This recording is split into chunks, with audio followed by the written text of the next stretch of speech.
orgullo. Orgullosos. ¿Y quién es el que no es Triste. No es triste, es humilde. Humilde. No es el triste. A ver, ¿cuál es su antónimo de triste? Rico, pobre. Feliz, triste. Vicio, castigo. Juicio es igual a castigo. ¿Qué es contrario? A ver, ¿qué es su contrario? Cuyana. Justicia. Cuyana, ¿cómo se llama? No. Vicio.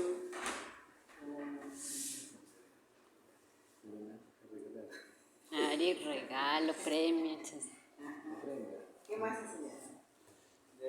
Dulces, amargas. Amargas. Caminos, carreteras.